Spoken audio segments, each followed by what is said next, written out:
I'm Jeb Williams, Director of North Dakota Game and Fish Department.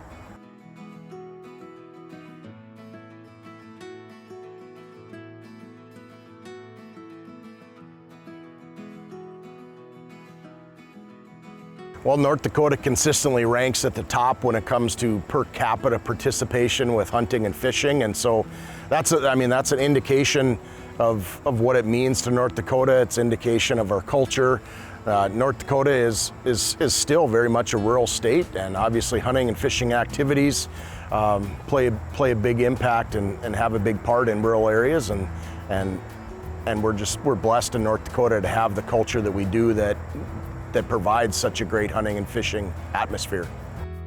There's always going to be something in North Dakota, to have really good opportunities for, whether it's northern pike, whether it's pheasants, grouse, whatever. Sometimes when things are down population-wise, something else is going to be up. And so as outdoors men and women get to appreciate all the wide variety of opportunities out there, they're always going to have something that is going to be on the up when it comes to a population cycle.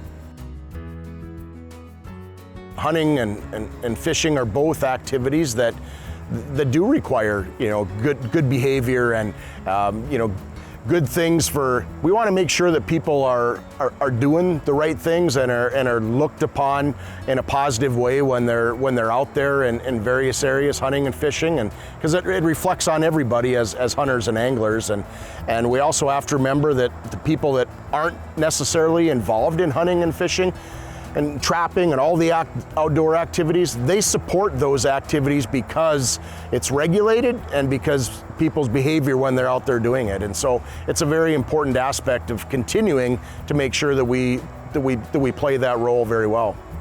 Obviously, just that communication with landowners in a state where we're 93% privately owned is going to be key for their opportunities. But it's also key, just again being a good responsible hunter and visiting with landowners and looking at ways that you can have some opportunity on private land. And we're fortunate in North Dakota that opportunity does still exist. There's no doubt that hunting is getting more challenging with access, but through communication, through those different relationships that can be formed with the private landowners, there's still a lot of opportunity and good opportunities that exist in North Dakota. People still get excited when they're in the field, and there's no doubt about that, and as they should. But along with that, sometimes comes accidents.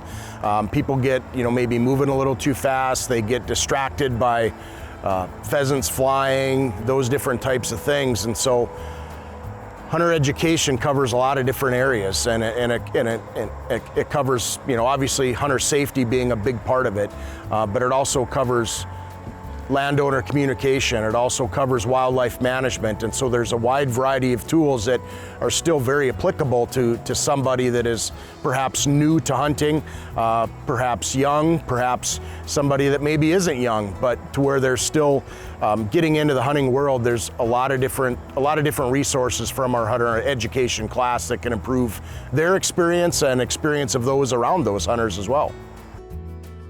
It's more common than not that western North Dakota is going to be pretty dry come opening of hunting seasons, whether that's mid-August, late August, early September. There's going to be dry spots out there, and that's concerning to landowners when you have additional traffic and people maybe driving in areas where there's taller vegetation, parking in areas where there's vegetation. Any of those things are concerning, and this year we had a year to where the vegetation did have an opportunity to grow pretty well early on.